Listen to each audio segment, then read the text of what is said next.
Good morning students. In class 11th, today's our next lecture is advantages of friction. आज हम friction के advantages disadvantages के बारे में स्टडी करेंगे और उसके बाद how the friction can be reduce इसके बारे में स्टडी करेंगे। तो फ्रिक्शन है उसको हम एक आवश्यक बुराई मान के चलते हैं, क्योंकि कई जगह हमें फ्रिक्शन है वो काफ़ी यूज़फुल होता है और कहीं पे हमें काफ़ी नुकसानदायक होता है, जिसके कारण हमें काफ़ी बार नुकसान भी झेलना पड़ता है। ठीक है, तो सबसे पहले हम करेंगे फ्रिक्शन की एडवांटेजेस के बारे में। What are the various advantages of friction.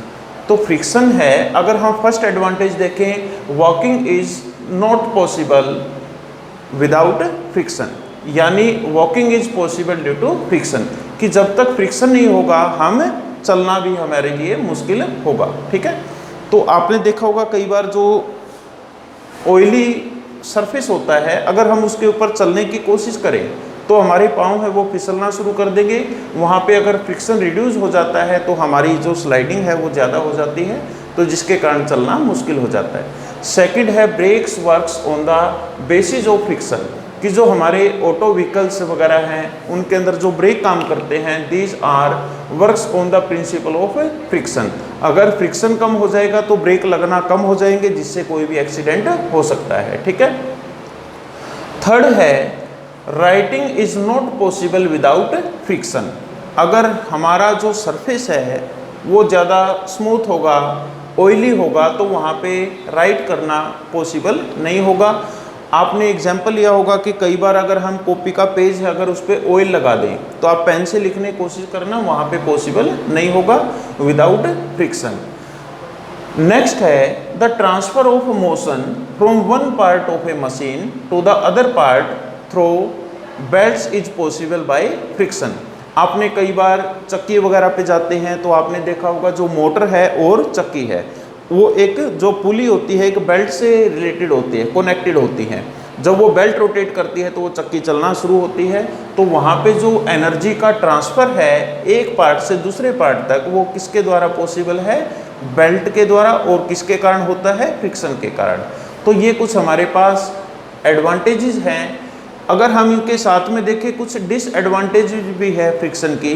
Number 1 है friction always opposes the relative motion, कि जब भी हम चलने की कोशिश करते हैं तो जो मोशन होती है उसको हमेशा रिड्यूस कर देता है फ्रिक्शन, जिसके कारण हमें ज़्यादा एनर्जी का लॉस होता है या हमें कुछ एनर्जी स्पेंड करनी पड़ती है इन ओवरकमिंग द फ्रिक्शन। जैसे आपने व्हीकल वगैरह चलाते हैं तो जब रोड और टायर के बीच में फ्रिक्शन काम करेगा तो वो उसकी मोशन को रिड्यूस कर देता है। अगर वो फ्रिक्शन ना हो तो हमारे पास जो व्हीकल है वो स्मूथली चल सकते हैं without any loss of energy, तो वहाँ पे हमें कुछ डिसएडवांटेज होंगे। नंबर 2 है friction causes wear and tear. कई बार हमारे पास जो मशीन वगैरह होती हैं उसमें टूट फूट हो जाती है ड्यू टू द फ्रिक्शन, या हमारी जो मैकेनिकल जो पार्ट्स होते हैं वो क्या हो जाते हैं? घिस जाते हैं टाइम के साथ, तो उनके कारण उनकी जो लाइफ टाइम है दैट इज रिड्यूस्ड। नेक्स्ट है frictional force results in the production of heat.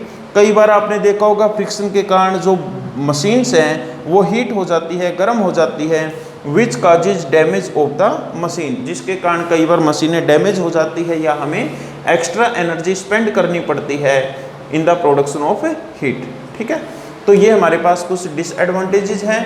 इसके बाद हमारे पास कुछ मेथड्स हैं जिसके कारण हम रिड्यूस कर सकते हैं फ्रिक्शन को। नंबर 1 है बाय पॉलिशिंग। अगर हम किसी भी रफ सरफेस को पॉलिश कर दें तो वो हम क्या कर सकते हैं? उसको स्मूथ बना सकते हैं, जिसके कारण फ्रिक्शन कम पैदा होगा। ठीक है, नंबर 2 है बाय लुब्रिकेशंस। हम लुब्रिकेंट्स का यूज़ करते हैं, ऑयलिंग वगैरह कर देते हैं। जैसे आपने देखा होगा ग्रीस वगैरह करवा देंगे कई बार पंखे के अंदर, तो उससे वो स्मूथ चलना शुरू हो जाता है, तो हम उसको लुब्रिकेशंस बोलेंगे। थर्ड है by streamlining the shape of the body, कि कई बार हम जो हमारी बॉडी है उसको स्ट्रीमलाइन बॉडी बना देते हैं। जैसे आपने कई बार कार वगैरह को देखा होगा तो आगे से थोड़ी सी स्लाइडिंग सरफेस होता है, ठीक है, तिरछी होती है ताकि जो हवा को क्रॉस करती हुई चले। आपने शिप वगैरह को देखा होगा, आगे से शिप क्या है? थोड़े से नुकीले होते हैं ताकि वो पानी को चीरते हुए चलें। आपने एरोप्लेन को देखा होगा तो आगे से नुकीला होता है, जो फ्रंट सरफेस होगा वो क्या होगी, स्ट्रीमलाइन बॉडी होगी, ठीक है।